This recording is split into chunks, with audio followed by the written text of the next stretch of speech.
What's up, guys? Welcome to 60secondguitarlessons.com. There's a whole lot going on this board right now, but don't pay attention to that yet. We're going to dive into that. Today we're going to be talking about root notes and why root notes are important. We're kind of in the middle of our scales talk, and root notes play a huge part of scales, keys and all that thing. So we're going to cover that today before we really jump into scales. And yeah, so you guys have an understanding of that, and you're not confused because it is kind of a key element. Once again, guys, watch the previous videos if you haven't. If this is the first time watching 60secondguitarlessons.com, go to the website 60secondguitarlessons.com. Catch up on the videos because we're going to be talking about a lot of previous concepts that we've already covered, such as the 12 tones in music, whole steps and half steps, scales, all these things. All right, guys?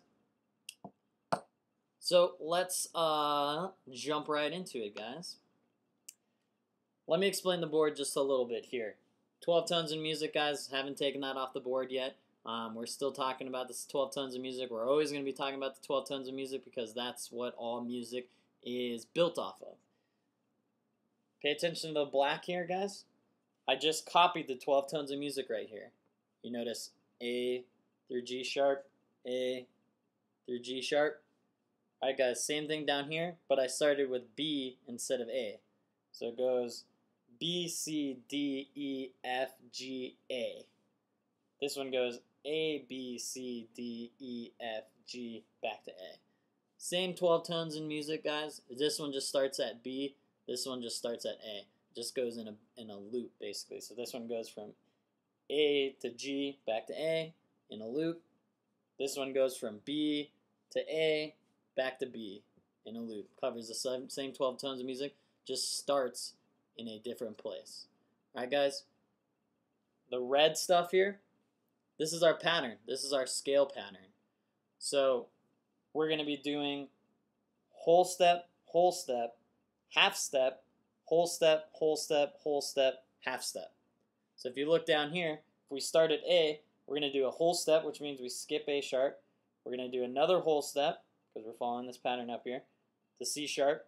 Then we're going to do a half step to D. We're not going to skip one. Then we're going to do whole step, so we're going to skip one to E. Another whole step, we're going to skip F to F sharp. Another whole step, we're going to skip G to G sharp. And then a half step, which is going to bring us back to the beginning here at A. Same pattern down here, guys. Same exact one.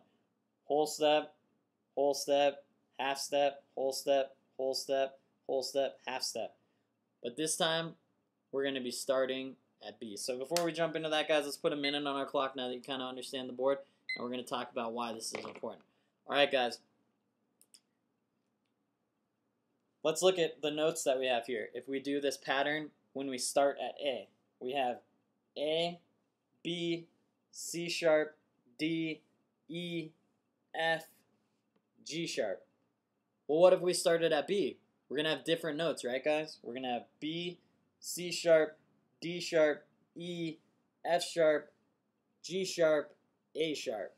These are different, guys. Do you see that? Since I started at B, the notes that we circle are different than the notes that we circled up here. So if I'm playing music and you're playing B, A, B, C sharp, D, and you're playing these notes, and I'm playing these notes, they're not the same, so they're not going to jive. They're going to sound like crap, basically. So we need to make sure that we are in the same key, that we're using the same root notes. So basically, this one is in the key of B, and this one is in the key of A. Alright, guys?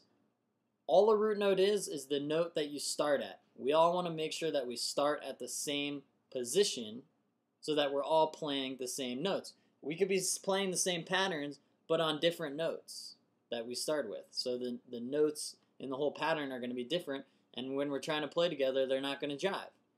You guys understand that? Hopefully you do.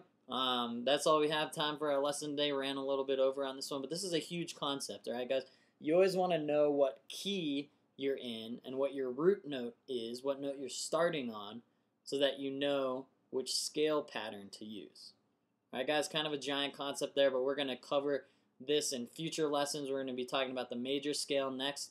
And guess what? The major scale can be an A major scale, or it can be a B major scale, and each one of those are going to have a different line of notes that follow it. Okay, guys? And guess what? There can also be an A sharp major scale. There's also going to be a D major scale. There's also going to be a C major scale. There's going to be a G major scale. There's going to be 12 of them. So make sure you understand this, guys. Make sure that really the only concept you need to grasp here is that you need to know where you're starting and what pattern we're going to be using to know what scale you're in, so that when you play with another person, you guys both are on the same page and it's sounding good. Alright, guys? 60secondguitarlessons.com. If this isn't making sense, email me down below here, Aaron at 60secondguitarlessons.com. Also follow us on Twitter, twitter.com/60secondguitar. And if you learned something today, share this with your friends. This is a big concept, guys. You got to make sure that you're on the same page as the other people that you're playing with. Otherwise, you guys are going to be playing different notes, and those different notes may not jive together, and they may not sound good, and that's why some music just doesn't really sound like music. It doesn't sound like it fits together. See? You're starting to learn the theory. All right, guys. Have a wonderful day, and we'll see you next time.